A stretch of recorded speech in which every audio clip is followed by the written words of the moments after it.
Psichologija ar psichoterapija? Į ką kreiptis? Kokį specialistą pasirinkti? Kokias savybės turi turėti specialistas?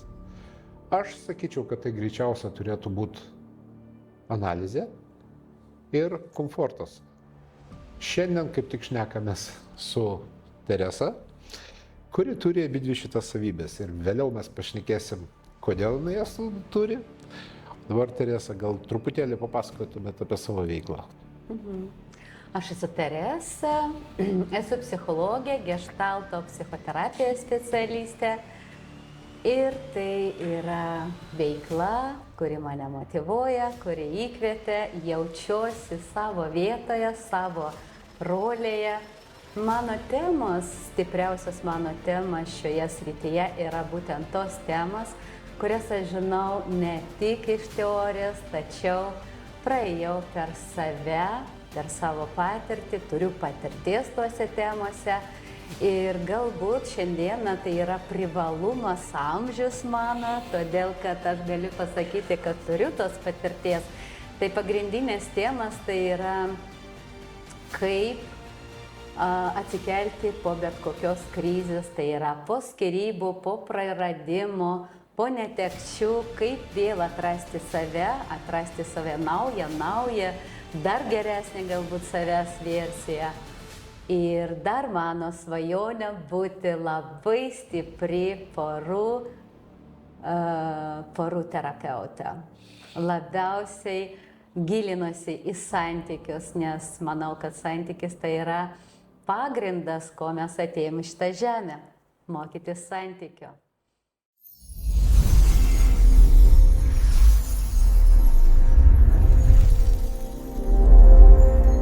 Pasikalbėsim būtent apie psichoterapiją. Be abejo, kalbėsim apie skaičius, bet daugiau galbūt apie psichoterapiją. Žinau, minėjot, kad turit kelias veiklas, galbūt galėtumėt apie jas papasakoti. Mane atvedė į šitą veiklą kažkokia intuicija ir mano praeitis. Galbūt net mano vaikystė, jinai buvo pakankamai sudėtinga.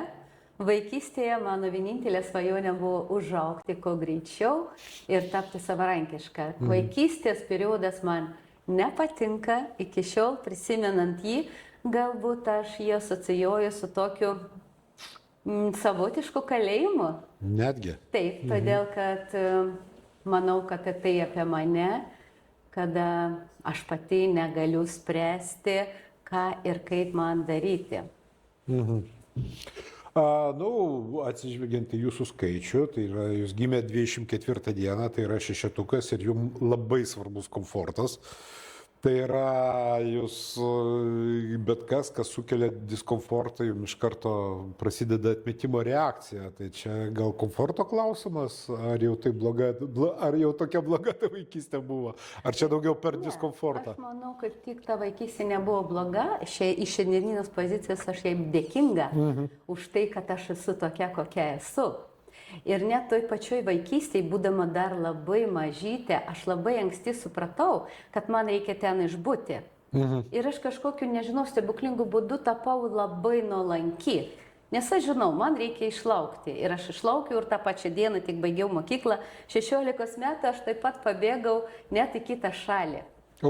Ir aš tapau labai anksti savarankiška. Ir nuo tos dienos man patinka viskas, kas vyksta mano gyvenime. Nes tai, ką dabar paminėjo, tai labai pritaikintina sąmonės skaičiui 5, tai yra žmonės gimę 5, 14 ir 23 dieną, nes jie labai vertina savo nepriklausomybę, jie beveik neauga namuose. Čia tie, kurie lauke. Nežiūrinti tai, kad dabar yra kompiuteriai ir visa kita, ta prasme, kas ten dar pas mus internetas ir visa kita, jie auga lauke, jie nenori, jie namo grįžta kaip į viešbutį, permiegot, ta prasme, ir ta nepriklausomybė jo išvykti į kitą šalį, išvažiuoti. Va čia keista, kad jūs toksai ne visai naminis žmogus, ar jūsų svajonė buvo susikurti būtent savo tą komfortą, savo kažkur atskirai, kur yra jūsų grindai? Aš nežinau kodėl, tačiau man labai daug kas ten netiko. Aš užaugau labai didelėj šeimoje. Mūsų buvo 10 vaikų. Oho. Apie kažkokias ribas ir savo kampą tiesiog neįmanoma buvo pasvajoti ir kartais aš kažkur nubėgdavau.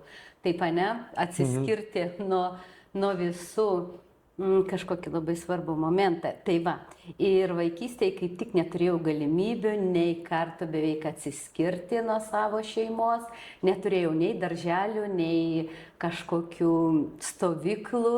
Tai man kaip stovykla, prisimenu, buvo ligoninė, kai aš patekau į ligoninę savaitėj.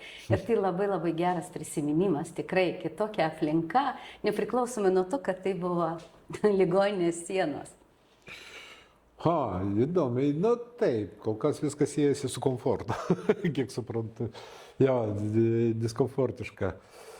O kaip suradot veiklą jau po to, ta prasme, kas atvedė? Aš suprantu, kad, ta prasme, vaikystės patirtis, kaip jūs minėjot, bet galbūt prisimisit kažkokius tai konkrečius tokius įvykius, kurie vat, pastumėjo, kodėl būtent psichoterapija, kodėl ne bendroji medicina, pavyzdžiui. Aš žinau, kad vis tiek pakalbėsiu iš intuityviosios pusės. Aš manau, mane atvedė į psichoterapiją tas diskomfortas, kurį aš jaučiau.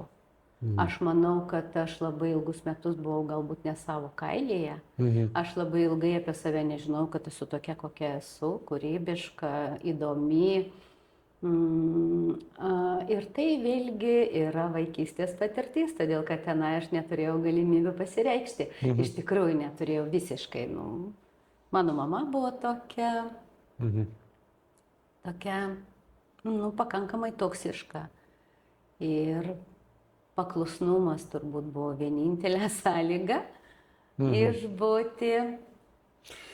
Na, jūsų mama galima suprasti iš tos pusės, kad su 10 vaikų susitvarkyti yra ką veikti. Ja.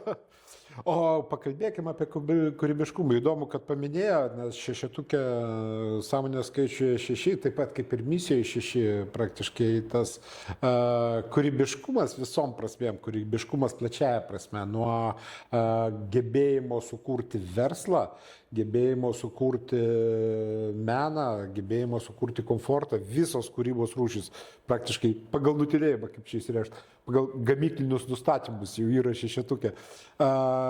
Kada pastebėjot ir kuo tai pasireiškia, ta prasme, piešėt ar tapot, atsiprašau, gal ar grojot daugiau? Pastebėjau, kad aš esu tokia kūrybiška ir įdomi, galbūt ir visai neseniai, prieš kokį 15 metų.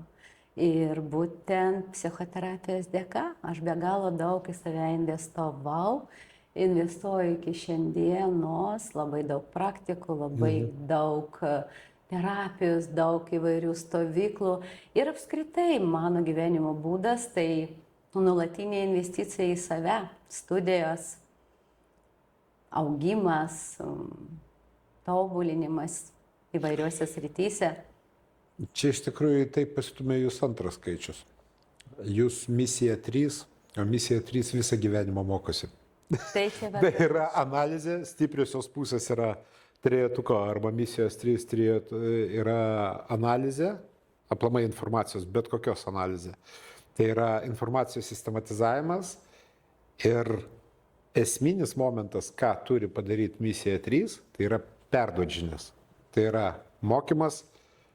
Terapija irgi užskaitoma, nes jūs perduodat žinias, jūs mokot žmogų kaip elgtis, kaip jam su savim susitvarkyti viduje ar susitvarkyti išoriai ir taip toliau. Taip kad šitoj vietoj ir per vieną, ir per kitą skaičių jūs savo realizacijai. Tai čia yra labai svarbu, nes daugelis žmonių dirba darbą tam, kad jie nerealizuoja savęs. Jeigu nerealizuoja savo talentų, jie dirba autonominiam režime, jie darbe savo kankinasi, jie nesupranta, kas darosi, lyg tai ir atlyginimas neblogas, lyg tai ir šeimoje viskas tvarkoja, bet jie nejaučia to pasitenkinimo, tai yra tos ugnelės, ką jiem duoda savirealizacija.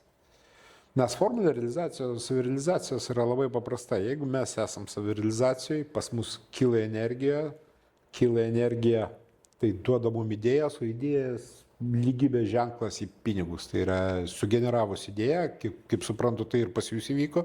Jūs sugeneravot savo idėją, ką jūs norite daryti ir tai išsiliejo per lygybės ženklą į pinigus. Galite papasakoti apie šitą procesą, kaip tai įvyko? Aš galiu net trupučiuką papasakoti, kad pastebėjau jau seniai, kad visiškai neturiu baimės likti be pinigų. Aš visą laiką sakau, aš vis tiek kažką sugalvosiu, sukursiu ir pastebiu savyje tą pinigų energijos tokį lengvą cirkuliavimą. Nežinau iš kur, nes užaugau tikrai šeimoje, kur nebuvo pritekliaus ir 10 vaikų.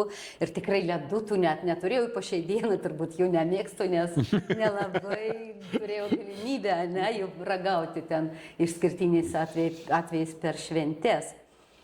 Ir dar kas, paskutiniai 2 mėnesiai aš iš vis non-stopų dirbu, užkūriau labai daug veiklų, dar atidariau savo elektroninę parduotuvę, labai mažai miegu, gal 5 valandas per parą ir pati stebiuosi, iš kur pas mane tiek energijos. Ir aš suprantu, iš kur, todėl kad tuose procesuose, kuriuos aš užkūriau, pasigamino labai daug laimės hormonų. Ir jie kaip atsvara mano, tarkim, tiem nedamagojimai. Įvyksta balansas. Energijos pakėlimas. Taip. Ir tarkim, aš ko toliau, vis tiek man yra virš 50 metų, energijos lygis pas mane tikrai nesumažėja, galbūt net atvirkščiai. Ir aš pastebiu, kodėl tai vyksta. Ir apie tos pačius plaukus neseniai net rašiau. Mano svajonė būtų buvę 10 metų atgal. Sunku būtų patikėti, kad aš turėsiu tokius plaukus, nes tikrai jie buvo visą laiką silpni ir aš trumpai kirpausi ir pati nustebinta, kodėl, kai pagal teoriją, pagal visus mifus jų turėtų retėti, jie turėtų plonėti, mažėti, o pas mane atvirkščiai. Tai va čia apie tą pačią energiją.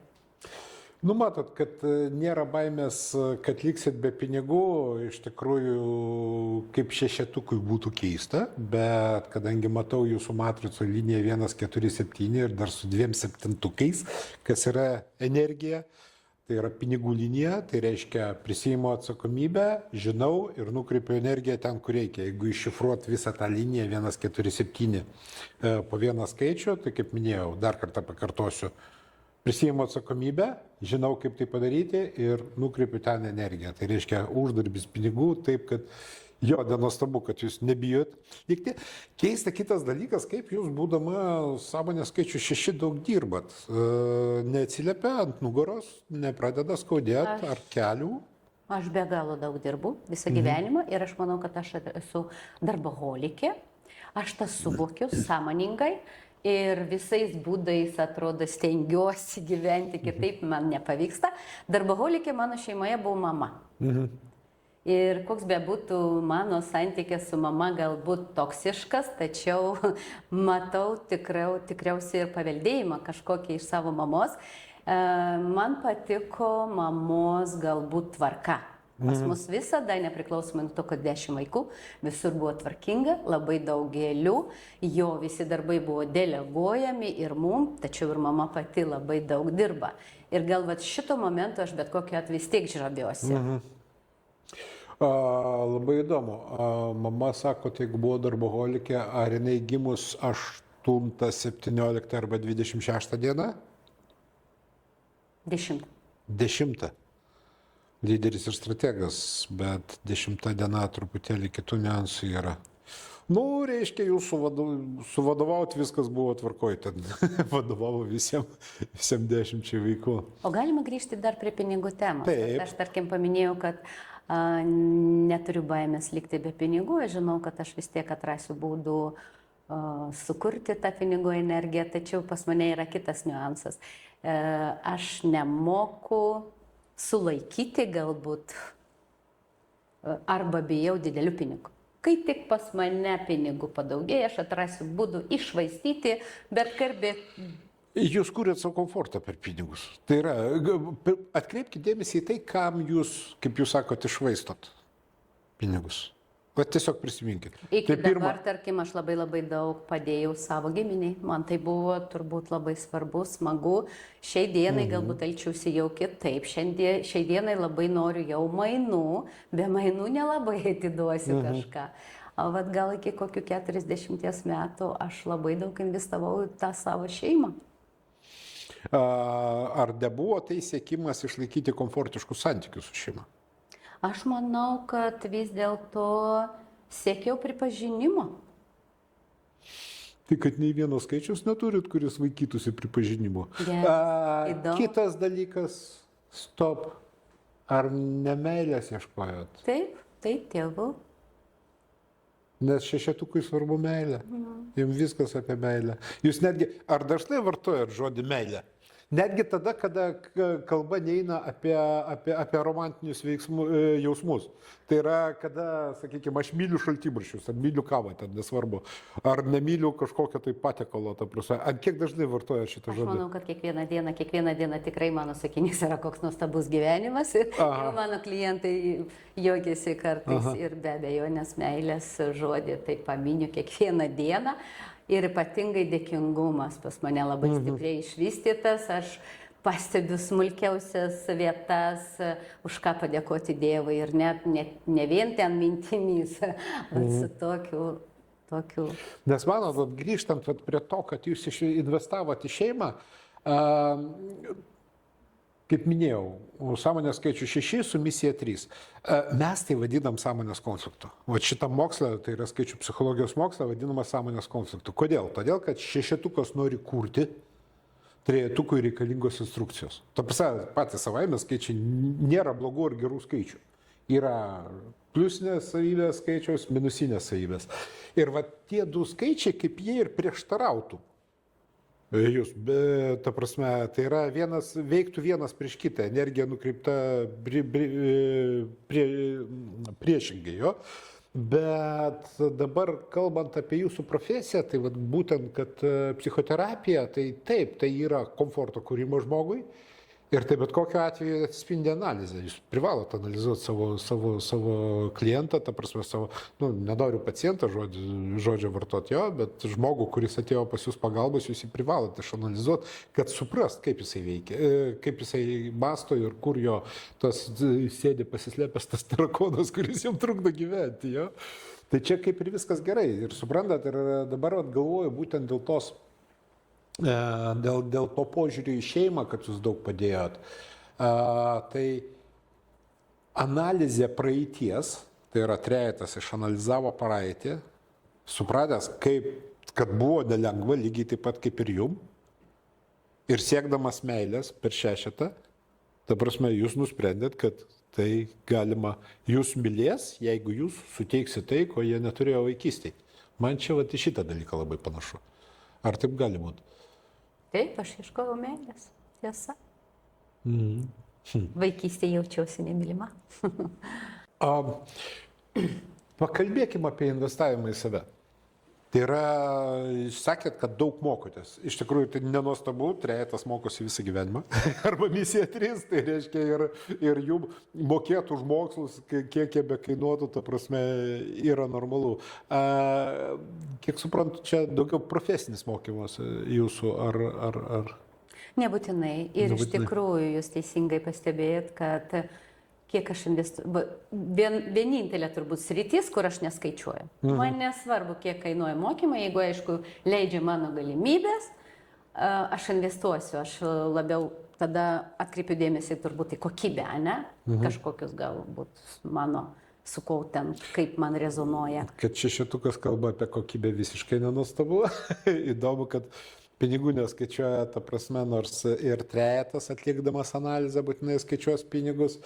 Tarp kitko ir mūsų, kaip sakant, draugas, bendras draugas ir rėmėjas Ernestas ir jo knyga Profit Make būtent tą planavimą, moko to planavimo, kaip reikia planuoti finansus, kaip juos reikia sudėlioti taip, kad jie augtų, o nesektų, ta prasme, kiekvieną dieną.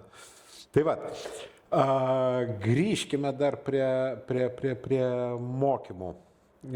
Tai yra...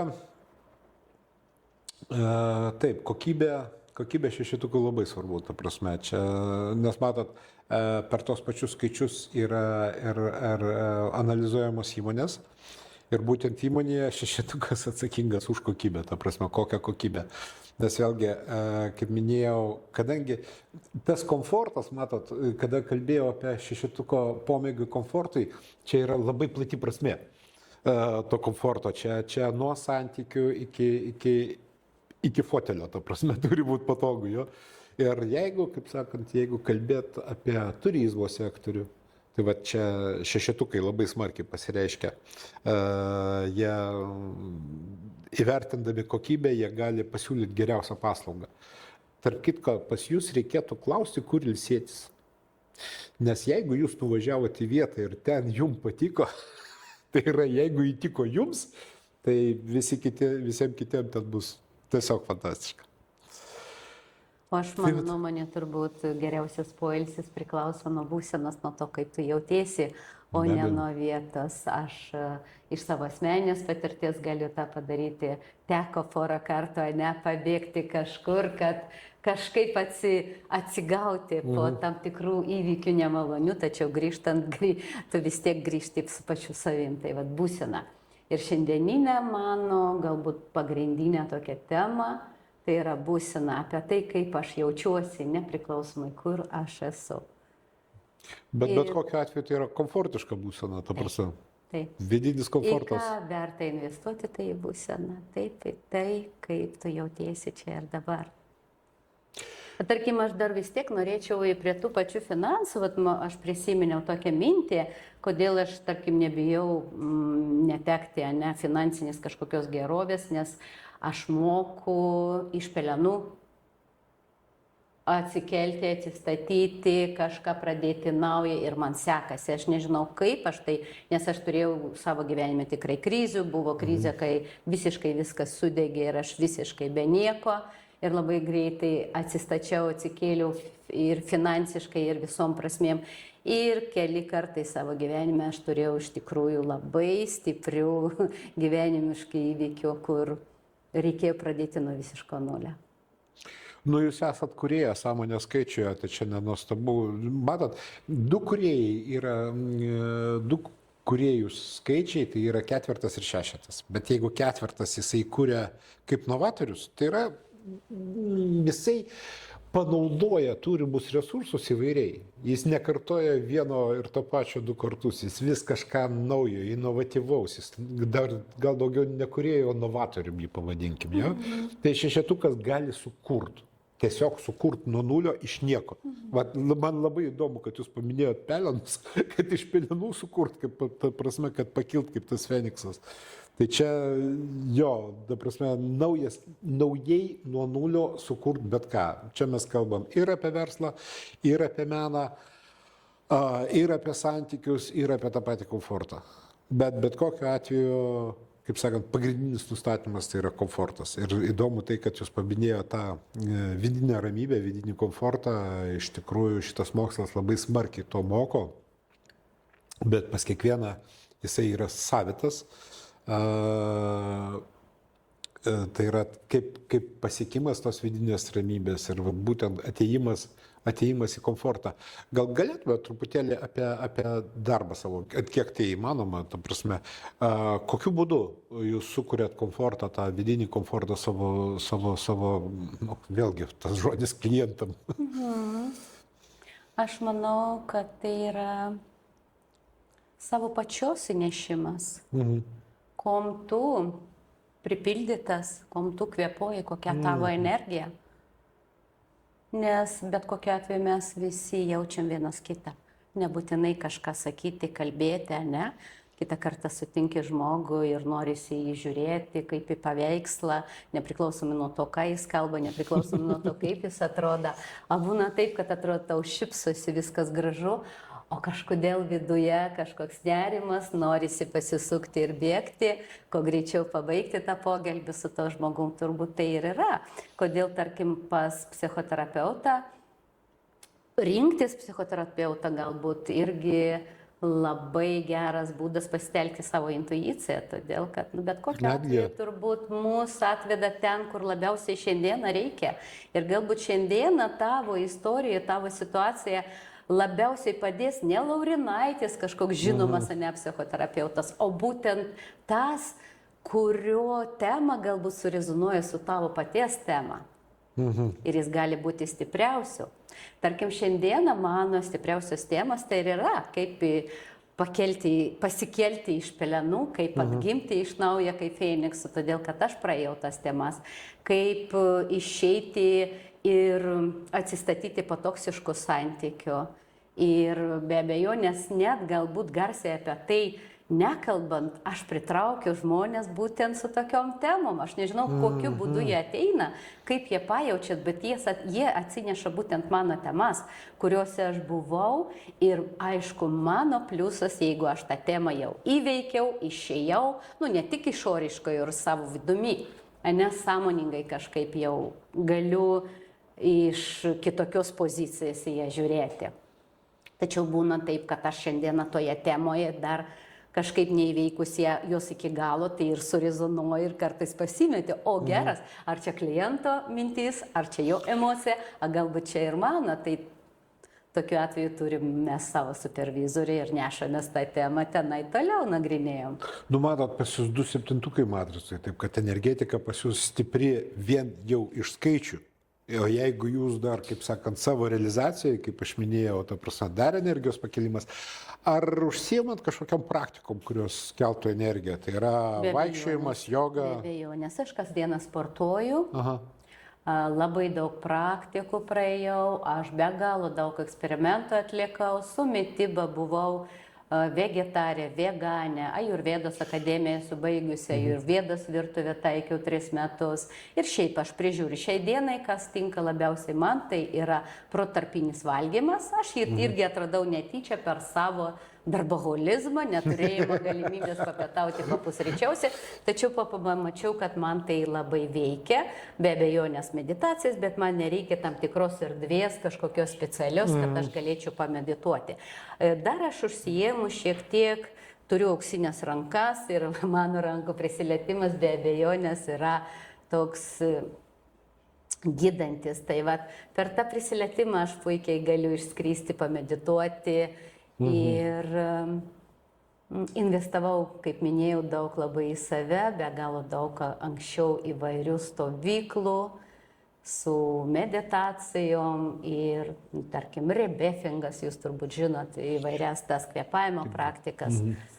Teta healingas kažkada daug labai praėjau, ten taip pat taikėm įvairių jogą, sportas kasdienis. Minčių higiena. Dėkingumo dienoraštį rašiau gal kokius 5 metus. Taip gražiai dabar taip faina pasižiūrė, ten jau viskas seniai išsipildė. Ir po to savaime iki 45 metų aš buvau pati negražiausia pasaulyje. Negalėjau į save žiūrėti veidrodį.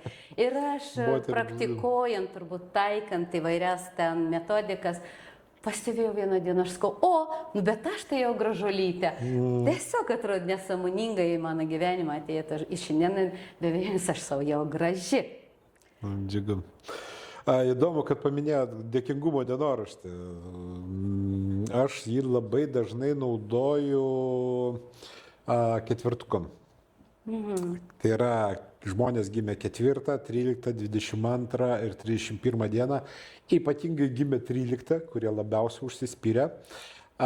Su jais labai dažnai pasitaiko toks dalykas, suprantat, kad jie idėjų ir tikslų generatoriai, jie vis kažką, kaip minėjau, novatoriai, jo viskas, idėjos kunkuliuoja, viskas. Ir daug tikslų pas juos. Milijonas ir dar nedidelis kažkėlis šalia stovi, žinot, laukia. Ir jų klausimas būna toks, kad jie nemoka pasidžiaugti momentu.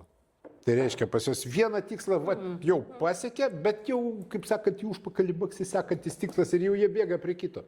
Ir tuo momentu, kokie jie malačiai, kaip ką tik jūs labai gražiai papasakojot, kokie jūs gražuolė, ta prasme, jie tuo, koks aš malačius, kad aš tai pasiekiau, jie neturi laiko pasidžiaugti.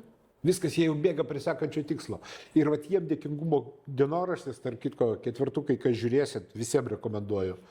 Dėkingumo dienoraštis, ta prasme, parašytos 15 punktų iš vakaro, už ką dėkinga šitai dienai. Patikėkit, jūs tiesiog pakels truputėlį, kilstels aukščiau, išmoksite džiaugtis tuo momentu, kad čia ir dabar buvo gerai, aš padariau kažką gero, aš kažką tai pasiekiau, aš kažką įgyvendinau, aš kažkam padėjau galbūt. Ir tas postumis to mokėjimo džiaugtis, jūs turbūt irgi su tokiais dalykais susidurėte, ta prasme, kad jūsų klientai nepasidžiaugia, ta prasme, kažkurio momentu, ta prasme, kažkuo tai, ar nemoka aplamai džiaugtis gyvenimu. Taip, be abejonės. Taip, be abejonės, čia gal tegul nebūna klientė, mano pažįstama. Ir, tarkim, man tenka viską pačiai pasiekti kažkodėl šiame gyvenime. Negavau, praktiškai, nei vieno cento iš nieko, kitiem ten palikimai, dar kažką dovanoju, o aš viską savo rankomis turiu pasiekti. Ir mano kolegė, kuri ilsisi kiekvieną mėnesį, dabar pasistatė naują namą ir naujausias mašinas turi, bet jinai kiekvieną kartą ateina ir vis apie tai, kaip jin pavargusi, kaip jai viskas, kaip ir per sunku. Ir aš neseniai sakiau, bet kodėl, tu naują, ką tik namą pasistatėjai. Tie visi procesai, nors ir jeigu ir buvo kažkiek nuovargių, bet jie yra nešantis, tokį džiaugsmą. Ne, tai yra žmonių iš tikrųjų, kurie nemoka net džiaugtis, kuriem reikia išmokti. Na jo, tai yra dėkingumo dienoraštis vienas iš būdų ir labai efektyvus būdas. Sakykit dar, prašau, kaip čia įsireikš dabar? Aš norėčiau grįžti prie to, kaip minėjau, mes vadinam tokias kombinacijas 6-3-3-6 ir 1-7-7-1, to vadinamų sąmonės konfliktų, bet tai iš tikrųjų, kaip sakant, šito žodžio nereikia bijoti. Čia šešetukai, atkreipkite dėmesį, pas ką misija 3 arba trejetukai su misija 6. Šito nereikia bijoti, su to reikia tiesiog truputėlį smarkiau padirbėti ir viskas bus idealiai, nes tai yra dvi kaip ir priešingos energijos, bet jos suteikia tokią atsvarą jūsų viduje, kad, ta prasme, tiesiog žmogus gali tapti genialus. Kaip pas jūs dera tas, kad ir kūryba, nes šešetukas tai apie kūrybą, tarp kitko jūs nepiešėt, negrojat nieko su menais, nieko bendro? Ne. Ne? Žinokit, niekada nevėlu. Mano draugas šešetukas pirmą savo paveikslą nutapė būdamas 50. Iki to žmogus kūrė komforto, statė namus. Ne kaip statybininkas, kaip vystytojas. Ir pirmą savo paveikslą nutapė būdamas 50. Taip, jis turėjo mentorę, kuri pamokė. Laimėjo 3. vietą konkursą iš 5000 pretendentų ir su 4. paveikslu laimėjo tą konkursą. Taip, kad žinokit, niekada nevėlu, siūlyčiau pabandyti kaip relakso praktika, o jo labiau, kadangi jūs ir medituojat, tai dar bus papildomas kaip atsipalaidavimas. Galbūt klausimų kažkokiu tai. Man pačiai iš tikrųjų yra labai smalsu ir įdomu apie tą trejetuką ir šešetuką, ar ne? Ir aš atsigręžiant pastebiu tai, kad stiprus buvo vidinis konfliktas. Jeigu iš psichosomatikas, kažkodėl aš alergiją sieju su vidiniu konfliktu savyje. Ir šiai dienai taip suprantu, kad man pavyko jį išspręsti, nes alerginiai mano pasireiškimai dingo. Greičiausia. Ir galbūt man būtent jau šiandieną pavyko suderinti, sudrauginti tos trejetuką su šešetuku. Matot, trejetukui, kadangi trejetukui trigeris pagrindinis yra, turi būti viskas teisinga, ir jeigu neteisingai jisai piktinasi smarkiai, jo, tai tas teisingumas pas jį turi būti kažkur išdėstytas ir rašytas. Tai įstatymai, instrukcijos ir taip toliau. Ir jeigu trejetas būtent panaudodamas šešeto tą kūrybą, kūrybiškumą jo, jis sugeba susikurti savo kažkur vidinės instrukcijos, tos, kurios nėra parašyta konkrečiai kažkur tai jo. Ta prasme, galbūt ir įvyksta čia tas nuėjimas nuo instrukcijų ir lieka ta švari analizė, ko visiems reikia ir ką visi privalo siekti, prasme, bet kuris skaičius, bet tą įgimtą turi tik tai trejetai, tai yra misija 3. Nes matot, gaunasi taip, kad mes iki 303 metų turim tą savo sąmonės skaičių ir mes gyvenam jame. Taip, mes kažkokiu būdu elgiamės, bet ten mes turim pakankamai laisvės elgtis bet kaip. Tai yra kaip vienetas, tai yra prisimti lyderystę, formuoti strategiją, kaip dvejetas, tai empatiška minkštąją diplomatiją, kaip trejetas analizė reiškia, kaip 4 tikslų formavimas ir idėjų generavimas ir jų įgyvenimas. Tai po 303 mūsų apriboja. Ir va tada, sakykime, jeigu sąmonės skaičius 3 iki 303 metų, jis irgi turi tą vadinamą hard skill, kuris gali analizuoti 100%, kaip vyksta viskas ir suprast taip, kaip yra, o ne taip, kaip jis norėtų. Pavyzdžiui, nes aš kaip septintukas, aš suprasiu taip, kaip man reikia. Ta prasme, ne taip, kaip iš tikrųjų yra. Lygiai taip pat kaip šešetukas į viską žiūrės per komforto prizmę. Bet vat, kada 303, ta prasme, kada po 303, tada tik tai misija 3 turi tą vadinamą hard skill. Ir jeigu trejetukas su misija 6, jeigu jūs būtumėt savo veidrodinis variantas, tai jau viskas apie komfortą suktųsi ir tos analizės tikros greičiausiai nebūtų. Sakykit, prašau, 303 metai. Ką atsimenat, kas pakito? Kaip pasisuko viskas? Kokie įvykiai? Tokie ženklus? Ar buvo? Tai 33 metai. Nu, ar ten plius minus vieni kiti metai? Tai vat, būtent tokio amžiaus 20 kažkur 9 aš artėjau psichologiją. Taip, aš ne nuo pat pradžios studijuot pradėjau psichologiją, bandžiau kitokius mokslus, ten man kažkas nepaėjo, ten matau, kad nėra manęs ir būtent 29 aš atėjau psichologiją. Bet aš esu iš kitos šalies, aš pati iš Baltarusijos, tai tuo metu dar man galbūt su kalba bijojau, aš įstojau į Maskvos tokį universitetą. Pasimokius ten 1,5 metų supratau, kad ne, gal nėra tokio rimtumo nuotoliu mokytis ir tada įstojau čia. Ir nuo to laiko tik keičiasi kryptis. Aš praktiškai tame esu nuolatos studijose.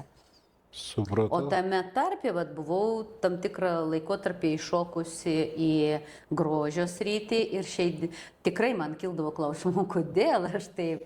Tačiau aš puikiai šiandien matau tą derinį, kaip jie tarpusavį Skaičiam dera. jūsų neprieštaravo, nei grožio industrija, nei psichologija, čia viskas gerai. O šiaip dar aš esu rizikuojanti asmenybė. Tai man įdomu būtų gal per skaičius panagrinėti. Papasakyk truputėlį apie tą riziką, nes pačiuose skaičiukuose aš kaip ir nematau. Matot, su misija 3 rizika turėtų būti pasverta, nebent tai buvo iki 303. Nu tai tarkim ir tam, kad pereiti į kažkokią kitą profesiją, uždarant vienas duris, iššokant. Aš manau, čia misija 3, tai yra tas, kaip ir minėjau, tas hard skill, tai čia ta švari analizė. Čia viena stipriausių jūsų savybių. Suprantat, ir su šita savybė jūs galite tapti praktiškai bet ko. Tai yra analizė, taip, tai mokytis reiks daug daugiau, nes kodėl misija 3? Tai yra analizė ir per analizę jūs galite, per informacijos sistematizavimą, jūs galite tapti principę bet kuriuo skaičiu. Tai yra, jūs galite mokytis lyderystės, jūs išmoksit taip, tai užims ilgiau, tai yra strateginio planavimo ir lyderystės, tai yra einami vienetai. Jo? Tai yra, jums užims tai daugiau, ilgiau, jūs to pasieksit tiesiog, tai yra, skirsit tam laiko, tai yra resursas, kuris dėja neatsistato, naujo sukurti nemokam. Jo? Lygiai taip pat, dvejeto galbūt empatijos neišmoksit, bet diplomatijos dvejeto išmoksit tik tai taip. Tai yra per supratimą žmogus, per žmogaus analizę, suprast, kaip jisai galvoja, ką jisai galvoja ir užmegzti santykius, tai yra tapti, sakykime, dvejetukai pas mus labai stiprus HR srityje yra, jo, ta prasme. Arba lygiai tą pačią kalbą, pavyzdžiui, jūs galite išmokti bet kokią kalbą lygiai taip pat per analizę. Dvejetukas ją išmoks per klausimą, per tą intuityvų supratimą. Jūs kaip trejetas, jūs kalsit. Jūs mėgstat mokytis, mylit tą darbą, mokotės visą savo gyvenimą ir jums ten išmokti vieną kalbą, jokių problemų. Bet visa tai jau, kaip sakant, misija 3. Tai yra analizė, informacijos sistematizavimas ir jos panaudojimas. Iš tikrųjų, misija 3 turėtų pradėti mokyti anksčiau ir vėliau, mokyti kitus. Nes žinių trejetas realizuoja save pilnai, apart analizę, sistematizavimą, pilnai realizuoja save per žinių atidavimą. Jūs kažkiek tų žinių, kurias turit kaip psichoterapeutė, jūs atiduodat klientui, bet tai nėra tas tikrasis pilnas mokymas, suprantat? Tas mokymas, aišku, tas žinių perdavimas jo, čia galima uždėti kaip sakant, tokie, ten pritraukinėti smarkiai nereikės, čia ką galima uždėti, bet misija 3 turi mokyti perdavinėti pačią prasme žinių. Ne tik, kad vat, kaip klientui pasakyti, kad vat, žiūrėkit, čia pas tavai yra problema, vat, šitą reikia pradėti. Ten turėtų pereiti pilnai apimtim. Ir čia nesvarbus lygmuo, suprantat, ar jūs pasiimsit jauną kolegą ir jį mokysit savo amato. Čia irgi užsiskaito viskas. Ar jūs atsistosit prieš salę, kur 5000 išsižioja jūsų klausys ir gaudys kiekvieną žodį. Čia visiškai nesvarbus lygmuo, bet mokyti jūs privalot šitą. Labai ačiū. Vat jums viena nauja sfera. Labai ačiū, kad šitą paminėjai, todėl kad mane šiandieną iš tikrųjų jau kažkurį laikotarpį labai daug kviečia. Labai daug kviečia, bet daugelį vietų aš pasuoju. Mane kviečia į projektus. Dabar aš esu pakviesta į konferenciją būti pranešėja kovo mėnesį Sėkmės kodas. Aš dalyvavau Delfi, aš buvau kviečiama į Bučioji Rūta laidą, ten atsisakiau, Delfyje buvau kasdienybės herojai. Aš esu kviečiama net toj pačioj mokyklai, kai aš ją baigiau ir labai sėkmingai startavau, po metų buvo jubiliejus, ten buvo labai daug svečių ir mane taip pat pakvietė kaip papasakoti apie tą sėkmę, kaip aš ją pasiekiau. Net atėjusi grožio sritį kažkada prasidėjo COVID-as, aš nežinau kodėl, tačiau radijo ir televizija pastebėjo mane ir kvietė mane, bet aš tada neišdrįsau. Tai vat, tarkim, ką sako skaičiai šiandieną apie mane, kad vis dėlto aš toli gražu ne visus pasiūlymus priimu, kodėl aš juos dar iki šiol atmetu pusę, tai vat ir kitą savaitę aš jau ten pakviesta į laivą, dar pakvietė tokias 2 online mokyklos, taip pat būti kaip pranešėja, kaip viena iš jų dėstyti, ne, kažką pateikti. Ir šiaip mano svajonė tai iš tikrųjų apie tai, kad aš turiu online mokyklą, online mokymus, vedu grupes.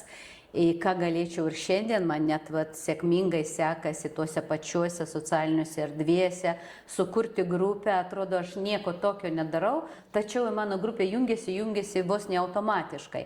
Aš viena iš priežasčių, kodėl tai yra sėkmingai, nes vėlgi aš einu per save, per savo asmenybę, per savo temą, kurią praėjau ir dabar aš noriu jums kažką apie tą temą atnešti iš savęs pačios. Tai vat. Kodėl aš kartais pasuoju ir nesutinku ir neinu ten, kur esu kviečiama, tai manau, tai yra apie vis dėlto perfekcionizmą šiek tiek. Va, tarkim, jeigu pagal skaičius, ar aš jo turiu. Perfekcionistai ne. Čia daugiau kokybė, 6-tuko kokybė. Galimai jūs ten arba nematot kokybės, arba nematot komforto. Nes 3-tukas eis bet kur. Jeigu ten žino, kad ten jo klausys, jis eis, jokių problemų. Bet 6-tukas, jeigu nepamatys kokybės arba nepamatys komforto savo iš to, arba kad nesukurs komforto kitam, ta prasme 6-tukas neis, greičiausiai neis. Ta prasme, va čia turbūt šitą pusę. O ką turite komfortą, kad va, aš ten komfortiškai jausiuosi, ar apskritai? Arba jūs net nešit komforto žmonėm. Nesvarbu, arba vieną, arba kitą. Arba jums bus diskomfortas, arba jūs nesuteiksit komforto žmonėm, tai ko aš ten einu tada?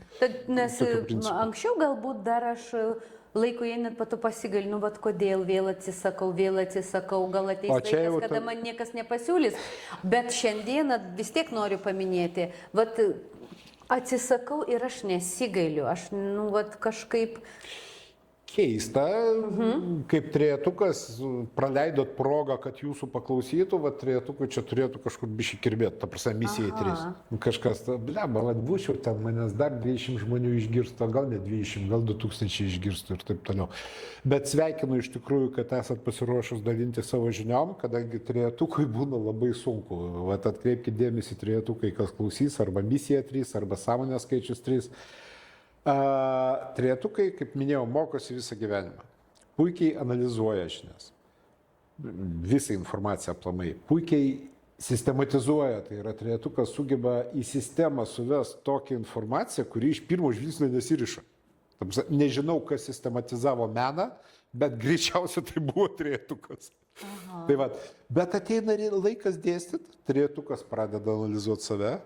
Blema, dar to dalyko nežinau. Einam iš naujo mokytis, o trejetukai mokytis mėgsta.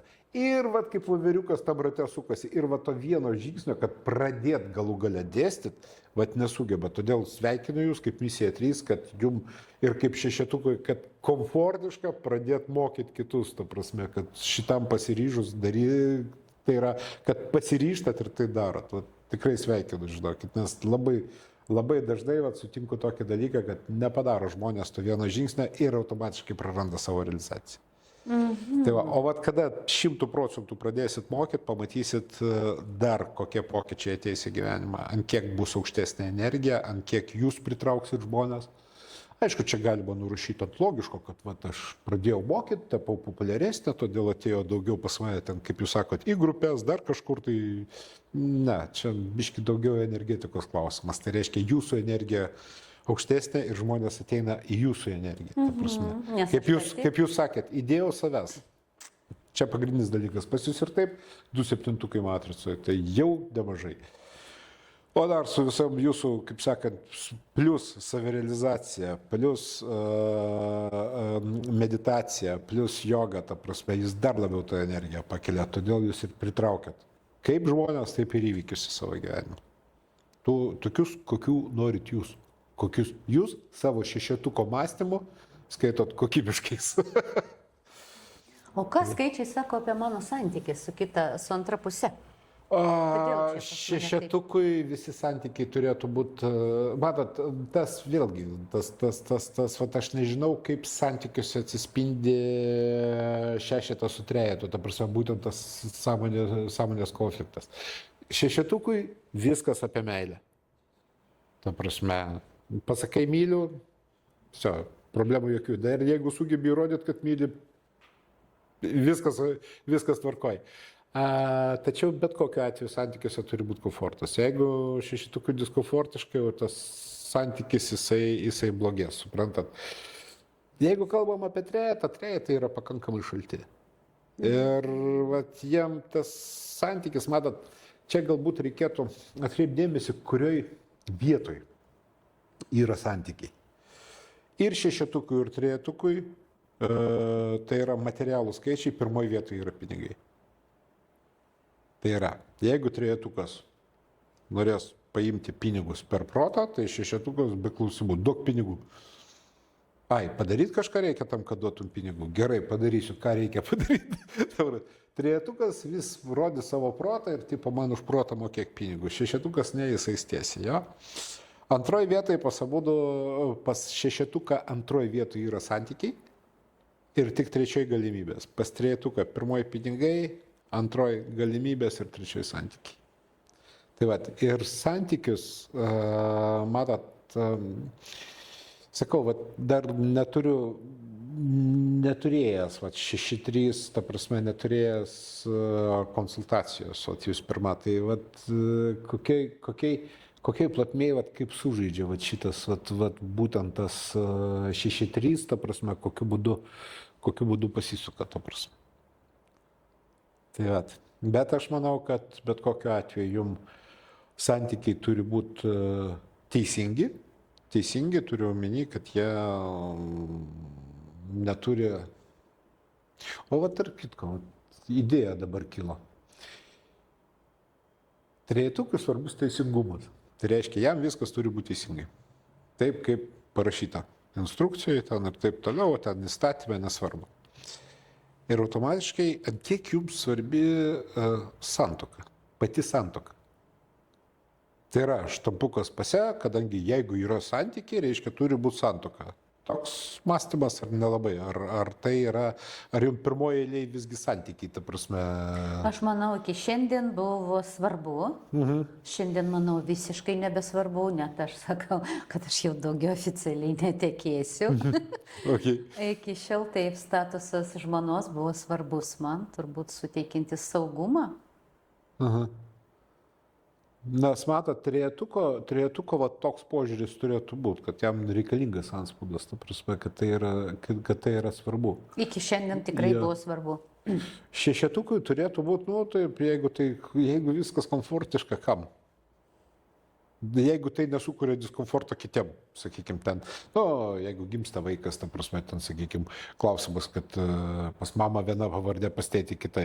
PVZ, čia vienas iš diskomforto požymių, sakykime, gali būti jo, arba dar kažkaip.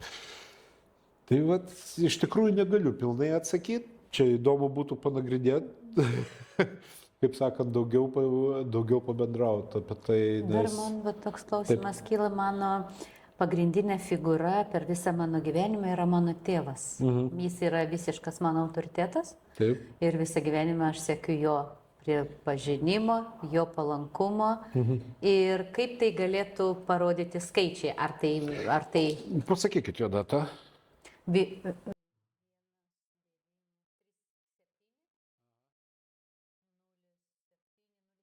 Bet tėvas sako, kad čia netikras jo gimimo, netikra jo Jo. gimimo diena. Kad jis žiemą kažkur gimęs. Nedaug pasakysiu, žinokit, nes iš tikrųjų vienetas jis turėtų būti lyderis ir strategas, bet jeigu data, bet pas jį įrašyta tokia data. Jis Nes- iš prigimties, iš vidaus, tai jis visiškas lyderis. Visiškas, labai stipri asmenybė. 27-28, tai jis 1-1. Jeigu pagal šitą datą, tai yra 1-1, tai čia lyderių lyderis. Taip, jis Ta visiškas prasme, lyderis, tik nerealizuotas, tarkim, profesinėje srityje dėl Aha. neturėjimo galimybę. Bet šeimoje turbūt buvo dvi nuomonės, viena jo, kita neteisinga. O jam net Tokiu turbūt būdu- ir nereikėjo įgarsinti savo nuomonės ir taip visi suprato, Aha. kad jo nuomonė yra teisinga. Supratau, o, sakykime, strateginiai kažkokie tai sprendimai šeimos atžvilgių, tai yra, nu, nežinau, namo pirkimas, ten statymas namo, dar kažkas, tai ta prasme, jis pagal šitus skaičius jis turėdavo sudėliotai, nu, 4, 5, 10 metų į priekį. Ta Aš prasme, manau, ten- tėvas mano ir buvo toks, tiesiog jis neturėjo galimybės pasireikšti, nebuvo galimybės pasireikšti jo asmenybei, nes mes gyvenam kaime ir iš tikrųjų vienintelį kartą per visą savo gyvenimą aš išgirdau jo vienintelį nusiskundimą, tai buvo apie tai, kad jis neturėjo galimybės mokytis. Jo, aišku, ta prasme, tie laikai tokie, Pas jį buvo pats stipriai laikmetis, išvystyta. tai įsivaizduokit, 3 metų prasidėjo karas, ta prasme, tai ten gyvenimas. Bet nepriklausomai nuo to, ką jis pasiekęs ar nepasiekęs, būtent tėvo figūra yra mano visiškas autoritetas. Matot, pas mane tėtis 1-1, ta prasme, tai aš suprantu, apie ką šnekat ir jisai ir vaikystėje, ir iki šiol, atvirai sakant, turbūt iki šiol prie jo nerūkyčiau, žinokit. Nors man jau 52 metai, ta prasme, bet slėpios nuo jo, kad tipo dar aš nerūkau, nors jis aišku žino. Suprantat, taip, tai yra asmenybės, tai yra žmonės, pas juos planai yra strateginiai, tai yra didelių mastelių, pas jį bet koks, jeigu tik tai pradėtų verslą, tai būtų verslas nu, minimum Europos lygio, ta prasme, čia Lietuvoje, sakykime, nebūtų ką veikti, o jo labiau vienam mieste, tai čia iš viso, ta prasme, tai ne verslas. Ir taip, tai yra autoritetas, tai yra neginčiamas autoritetas, tai žmogus pilnai prisiimantis atsakomybę už save ir už savo aplinką, už savo artimuosius, už savo komandą, už savo šeimą, ta prasme, nes komandą formuoja paprastai jisai. Ir tokiem žmonėm labai sunku dirbti kažkieno pavaldume. Paprastai tai vadovai arba greita karjera. Idealu, sakykime, taip, ne visi mes galim būti prezidentai, tai reiškia, kad vadovauti šaliai, jo? Bet tai arba nuosavas verslas, jo? Arba greita karjera kur nors stambioj korporacijai, ta prasme, pagal skaičių šnekam, jo? Ta prasme, greita karjera kur nors korporacijai, bet pageidautina, kad jis konkrečioj teritorijoje, tai yra kaip nuotolinio ofiso, pavyzdžiui, ten atstovybės, dar kažko, kad konkrečioj teritorijoje jis būtų tėtis, mama, dievas, tėvas, kas nori, ta prasme. Alfa ir omega, kaip sakant, ta prasme, pradžia ir pabaiga, jo. Tai va, tai ir pavaldume tokie žmonės dirba sunkiai. Nedaug dievė dar, jeigu jų vadovas jiem ne autoritetas, tai čia yra iš vis tragedija. Tai ten žmonėm gali daryti iki depresijos, ten yra baisu. Tai va, bet jūs sakėte, data netikra, bet jeigu jinai įrašyta, mes nagrinėjom šitą klausimą pas save Sociai akademijai, kad kaip yra. Iš tikrųjų, matot, pas mus skirstoma taip, kad mes visi gyvenam trijose realybėse. Tai yra subjektyvi realybė, objektyvi realybė ir virš objektyvi arba absoliuti realybė. Jo? Tai absoliuti realybė tai yra visi dokumentai. Ir jeigu tokia data įrašyta pase, tai vat, tai ir yra, tai tampa superobjektyvia realybė. Galbūt, jeigu su juo pabendravęs, mes išvelgtumėm kažkokių tai kitų skaičių, ten prie tikros datos kažkur artimesnių skaičių ten ir panašiai. Bet jeigu data netikra, galbūt ir ta data vienetas yra, mes nežinom. Tai va. O jeigu grįžtant prie realybę, tai yra subjektyvi realybė, tai yra tai, kas yra mūsų viduj. Tai yra mūsų norai, kas mus tampo. Ir jeigu mes, tai yra mūsų trigeriai visi ir panašus dalykai, tai yra tie, kurie trukdo mums suvokti, kas vyksta iš tikrųjų. Tai yra nesupratimas situacijos arba supratimas, vertinimas per savo prizmę. Tai yra, jeigu aš ne misija 3, aš misija 7, reiškia, aš viską vertinsiu per tai, kaip turėtų būti viskas dvasinga. Arba viskas greitai. Vienas iš dviejų. Ja? Objektyvi realybė, tai vat būtent objektyvioje realybėje gyvena misija 3. Tai yra, kadangi ta šalta analizė, situacijos įvertinimas, kaip tai turi... Tai yra, kaip tai yra iš tikrųjų dabar, čia ir dabar. O kaip minėjau, aukščiausia realybė arba aukščiausio objektyvumo realybė, tai yra įstatymai. Todėl, kad jūs galite būti kiek norit logiški, tas, kas parašyti įstatymų, kaip sakant, nenuginčysi. Tai yra paprastai įstatymas, tradicijos ir religijos. Ir jeigu tai, kaip sakant, to pagrindu išduotas bet koks dokumentas, ar tai būtų sutartis reguliuojama, tai yra aukščiausia realybė. Tai yra sutartis tarp dviejų kompanijų, sakykime, pirkimo pardavimo. Ja? Tai ir yra aukščiausia realybė. Atsiprašau, nukrypau truputėlį. Viskas gerai. Tai vat. Dar ką mano skaičiai sako apie komandinį darbą ir tokį personalizuotą, kur labiau komfortiškiau aš jaučiuosi. Misija 3 gali tapti bet kuo, kaip aš minėjau. Jūs galite vadovauti komandai, jūs galite dirbti kartu su kitais komandai, įvertinant tai. Tiesiog misija 3 skirsto žmonės į kvailus ir protingus. Čia šito pasisaugokit, kadangi kodėl tai vyksta? Jūs suskirstot protingi kvaili ir norėtumėt bendrauti su protingais, kadangi iš kvailio nėra ko mokytis. Nors iš tikrųjų kvailis gali duoti tokį gyvenimo pamoką, kad išmoksit daugiau negu iš 3 protingų. Tai va, taip skirsto misija 3. Šito kategoriškai daryti negalima, nei vienam negalima skirstyti žmonių, nes 6 skirsto myli, nemyli, komfortiška, nekomfortiška. Tai va, šito daryti kategoriškai negalima, nes per tai mes prarandam savo energiją, kurią mes uždirbam per jogą, per vaikščiojimą, per skaičius ir visą kitą. Mes tik suskirstam žmonės, bam, energija nukrito. Ir viskas, va, nurašėt šitą, kad šitas kvailas, aš su juo nebendrausiu. Nu ir galite varyti kokius 5 kilometrus praeiti iš karto. Tai va, arba sėsti meditaciją. Tai va, taip kad 6-3, jeigu jums komandai komfortiškai, jūs ten galite būti toj komandai, ko norit. Ta prasme, ar vadovauti komandai, ar dirbti komandai, ar, kaip sakant, būti komandos, kaip sakant, pažyba ir komandos vėliava, ar kažkur dirbti šešėlį, jums jokio. Jeigu tai jums netrukdo jūsų 6-tukui, misija 3 komandai gali būti bet kas. Tai vat, ką dar paklaust norit? O tarkim, kas skaičiai kalba apie gyvenamąją vietą? Nu, 4-tukai labai dažnai, žinokit, emigruoja. 5-tukai negyvena namuose. Apie 6-tukus, 3-tukus, 6-tukas komfortas. 6-tukai ten, kur komfortas būna. Ja. ten, kur komfortiška, o misija 3 tą komfortą gali sukurti bet kur. Tai čia, žinokit, tokio ne, nes ketvirtukai, matot, ketvirtukai revoliucionieriai yra. Jiem turi būti sąžininga, valdžia kaip visą laiką nesąžininga, mokesčiai nesąžiningi, jie arba kelia revoliuciją, arba išvažiuoja, bet kur išvažiuoja, ten irgi nepatenkinti valdžia būna. Tai vat. O penketukai jie vertina nepriklausomybę ir jeigu, sakykime, tėvai ten paauglystį ypatingai biški perspaudžia, jie tada bėga. Bėga pirmai progai pasitaikius iš namų, ta prasme, ar studijuoti, ar į užsienį, ta prasme, ar dar kažkur.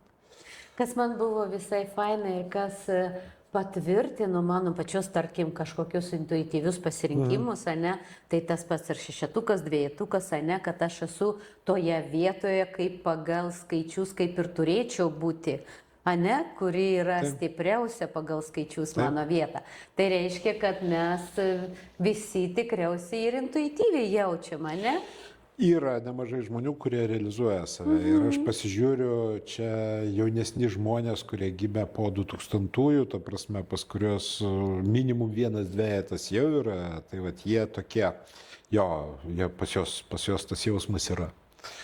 O dauguma, ypač tiem, kuriem tėvai pridiktuoja, kad mes visi daktarai ir tu būsi daktaras, arba mes visi ten teisininkai ir tu būsi teisininkas, o jis tas pats šešetukas, nu šešetuko teisininko neišsivaizduoju. Ta prasme, ten nei komforto, nei nieko, toj teisėje nėra, ta prasme, pats teisininkas, nors septintukas, tai nieko gero. Tai vat, jeigu, kaip sakant, tėvai arba ten pagal mados klyksmą kažkokį nueina, nu, nesigauna nei specialistai, nei geri darbuotojai. Taip kad klausyti savęs reikia, jeigu nesigauna, išgirs save, ateikit pas mane, paanalizuosim, surasim, kas, kur ir kaip. O kas skaičiai sako apie tai, kad mano gyvenimo būdas tai yra judėjimas, ne, tai poilsį aš renkuosi, pažintinę. Man pailsinė tai yra. Bet čia iš tikrųjų keista būtų šešetukui, nes šešetukas gimęs kaifuoti. Ta prasme, jam komfortas, jam. All inclusive'as, dar jeigu nereiktų eiti nuo baseinų iki baro, tų 2 prakeiktų metrų, ta prasme, o jam atneštų gėrimą iki vietos, būtų dar geriau. Bet čia įtariu, žinokit, su manim ne taip. Ne, aš čia įtariu, žinokit, jūsų energiją, jūsų 2-7, žinokit, ta prasme, kad jūs nesisėdi vietoj, jūs norit judėti, plus 9 yra veiksmas, ta prasme. Tai va čia šiti dalykai, daugiau pati matrica negu sąmonės skaičius. Ir matrica, kaip minėjau, jeigu jūs realizacijoje, tada jinai veikia, o jūs realizacijoje, taip kad tie 2-7 čia jūs varinėja visur, kad vietoj nesėdėtų. Tai va, suprantu, kad mano atėjimas šiandieną čia buvo labai prasmingas, todėl kad iš tikrųjų ypatingai, kad gavau tą patvirtinimą, nu kas gali būti maloniau negu dar kartą išgirsti, kad esi teisingame kelyje, kad esi savo vietoje, ne savo rolėje, tai yra wow, labai stipru, labai faina. Džiaugiuosi galėdamas padėti, džiaugiuosi, kad išklausėt, kad jums patiko ir įdomu buvo pasišnekėti su kolega gaunasi kaip. Kągi, dėkui visiems, kad žiūrėjot, geros visiems dienos ar vakaro, nesvarbu, ką veiktumėt. Papildomos informacijos rasit ir kontaktus mano ir Teresos rasit po šito video. Iki kitų kartų.